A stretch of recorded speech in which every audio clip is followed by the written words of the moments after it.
আমাদের সমাজে বিবাহ একটি পবিত্র বন্ধন, কিন্তু এই পবিত্রতা প্রায়শই কলুষিত হয় একটি সামাজিক ব্যাধি দিয়ে, যার নাম যৌতুক। যৌতুকে বলি হওয়া নারী ও তাদের পরিবারের কান্না আজও আমাদের গ্রামীণ ও শহরে জীবনে এক ভয়াবহ বাস্তবতা। কিন্তু জানেন কি, এই যৌতুক গ্রহণ, প্রদান, এমনকি দাবি করাও আমাদের দেশে কঠোরভাবে নিষিদ্ধ। যৌতুক নিরোধ আইন এর উদ্দেশ্য হলো সামাজিক অভিশাপকে আইনগতভাবে নির্মূল করা। এই ভিডিওতে আমরা জানব যৌতুক বলতে আইনে ঠিক কি বোঝানো হয়েছে, যৌতুক দাবি বা গ্রহণ করলে কঠোর শাস্তি হতে পারে, আর সবচেয়ে গুরুত্বপূর্ণ কিভাবে এই আইনের সঠিক প্রয়োগ করে আমরা আমাদের সমাজ থেকে এই ব্যাধি দূর করতে পারি।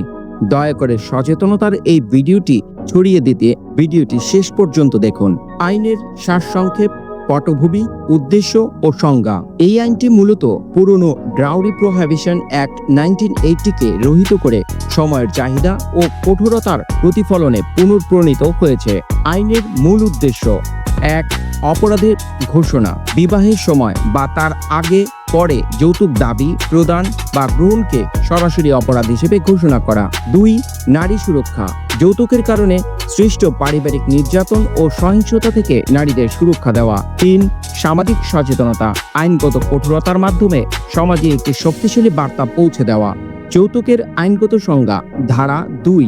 আইন অনুযায়ী যৌতুক অর্থ হল বিবাহের সময়, তৎপূর্বে বা বৈবাহিক সম্পর্ক বিদ্যমান থাকাকালে বিবাহের পণস্বরূপ এক পক্ষ কর্তৃক অন্য পক্ষকে অথবা বিবাহের যে কোনো পক্ষের পিতামাতা বা অন্য কোনো ব্যক্তি কর্তৃক অন্য পক্ষকে প্রত্যক্ষ বা পরোক্ষভাবে প্রদত্ত বা প্রদানের জন্য সম্মত সম্পত্তি বা মূল্যবান জামানত। তবে একটি গুরুত্বপূর্ণ বিষয় মনে রাখতে হবে, বিয়ের সময় প্রচলিত সামাজিক প্রথা অনুযায়ী দেওয়া উপহার, যেগুলোর জন্য কোনো দাবি বা শর্ত আরোপ করা হয়নি, সেগুলো যৌতুক হিসেবে গণ্য হবে না।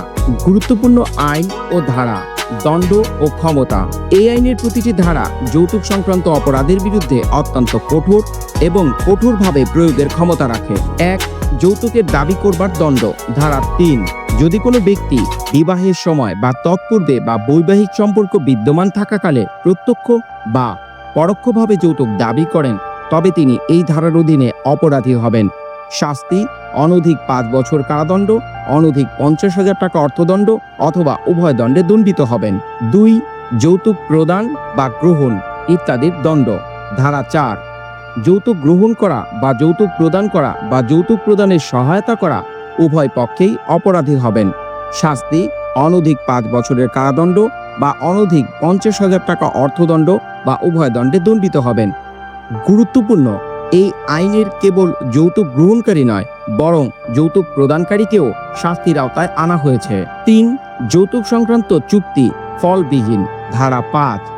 যৌতুক প্রদান বা গ্রহণের জন্য করা যে কোনো চুক্তি বা অঙ্গীকারনামা সম্পূর্ণ ফলবিহীন ও অবৈধ বলে গণ্য হবে। এর মানে হলো, কেউ যৌতুক দিতে বা নিতে রাজি হলেও আইনগতভাবে চুক্তির কোনো মূল্য নেই। ৪. মিথ্যা মামলা দায়ের ইত্যাদির দণ্ড। ধারা ৬। এই আইনের একটি গুরুত্বপূর্ণ সুরক্ষা ব্যবস্থা হলো মিথ্যা মামলা রোধ করা। যদি কোনো ব্যক্তি অন্যকে হয়রানি করার উদ্দেশ্যে মিথ্যা বা হয়রানিমূলক মামলা করেন বা অভিযোগ করেন, তা যদি প্রমাণিত হয়, তবে অভিযোগকারী নিজেই দণ্ডিত হবেন, অপরাধ করবেন। শাস্তি: অনধিক ৫ বছরের কারাদণ্ড, অনধিক ৫০,০০০ টাকা অর্থদণ্ড অথবা উভয় দণ্ডে দণ্ডিত হবেন। ৫. অপরাধের আমলযোগ্যতা ও জামিন। ধারা ৭। এই আইনের অধীনে সংগঠিত সকল অপরাধ আমলযোগ্য বা কগনিজেবল, অর্থাৎ পুলিশ ওয়ারেন্ট ছাড়াই অপরাধীকে গ্রেপ্তার করতে পারেন। সকল অপরাধ অজামিনযোগ্য বা নন বেইলেবল, অর্থাৎ আদালত জামিন দিতে বাধ্য নয়। অপরাধসমূহ আপোষযোগ্য বা কম্পাউন্ডেবল, তবে আদালতের অনুমতি সাপেক্ষে। বাস্তব মামলা উদাহরণ: আইনের প্রয়োগের ক্ষমতা। যৌতুক নিরোধ আইনের প্রয়োগ সমাজের কঠোর পরিবর্তন করেছে। ১. যৌতুক দাবি ও বিচ্ছেদ। ধরুন, বিবাহের ১ বছর পর স্বামী তার স্ত্রীর পরিবারের কাছে একটি মোটরসাইকেল দাবি করলেন। স্ত্রী বা তার পরিবার যখন দিতে অস্বীকৃতি জানায়, তখন স্ত্রীর নির্যাতনের শিকার হন। এই ক্ষেত্রে স্ত্রী বা তার পরিবার সদস্যরা থানায় ধারা ৩ যৌতুক দাবি এবং নারী ও শিশু নির্যাতন দমন আইনের যদি নির্যাতন গুরুতর হয় অধীনে মামলা করতে পারেন। এই মামলায় প্রমাণ সাপেক্ষে স্বামীর ৫ বছরের কারাদণ্ড হতে পারে। ২. মিথ্যা মামলার ঝুঁকি।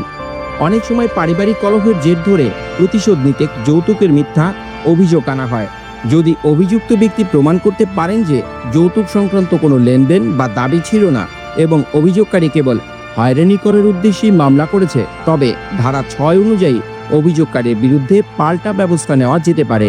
এটি নিশ্চিত করে যে আইনটি যেন প্রতিশোধের হাতিয়ার না হয়। আইনের বার্তা: আইনটি প্রমাণ করে যে যৌতুক এখন কেবল একটি সামাজিক সমস্যা নয়, এটি গুরুতর ফৌজদারি অপরাধ। দর্শকদের জন্য করণীয় নির্দেশনা: যৌতুক নামক এই অভিশাপ দূর করতে আপনার করণীয়: 1. না বলুন। বিয়ের সময় যৌতুক প্রদান বা গ্রহণ করা থেকে বিরত থাকুন। মনে রাখবেন, যৌতুক দাতা ও গ্রহীতা উভয়ই সমান অপরাধী। 2. প্রমাণ সংরক্ষণ করুন। কোনো ধরনের যৌতুক দাবি বা হুমকি দেওয়া হলে তার লিখিত প্রমাণ, অডিও রেকর্ড বা সাক্ষ্য সংগ্রহ করুন। 3. আইনি সহায়তা: যৌতুকের শিকার হলে অবিলম্বে নিকটস্থ থানায়, জাতীয় জরুরি সেবা 999 বা 999 বা সংশ্লিষ্ট আইনি সহায়তা কেন্দ্রগুলোতে যোগাযোগ করুন। মিথ্যা অভিযোগ থেকে বাঁচতে সব লেনদেনের তথ্য সংরক্ষণ করুন। করণীয় আহ্বান: বন্ধুরা, যৌতুক নিরোধ আইন আমাদের হাতে একটি শক্তিশালী হাতিয়ার তুলে দিয়েছে। এই আইনের কঠোরতা প্রমাণ করে যে যৌতুক দিয়ে বা নিয়ে কেউ পার পাবে না। যদি মনে করেন এই তথ্যটি সমাজের প্রতি আপনার দায়িত্ব, তবে এটিকে আন্দোলনে পরিণত করুন। ভিডিওটি লাইক করে এই বার্তাকে সমর্থন জানান। যৌতুকমুক্ত সমাজ গঠনে আপনার মতামত কমেন্টসে লিখুন। আইন ও সামাজিক সচেতনতামূলক আরও ভিডিও পেতে আমাদের চ্যানেলটিকে সাবস্ক্রাইব করে বেল আইকনটি প্রেস করুন। আসুন আমরা সবাই মিলে এই সামাজিক অপরাধের বিরুদ্ধে রুখে দাঁড়াই। ধন্যবাদ।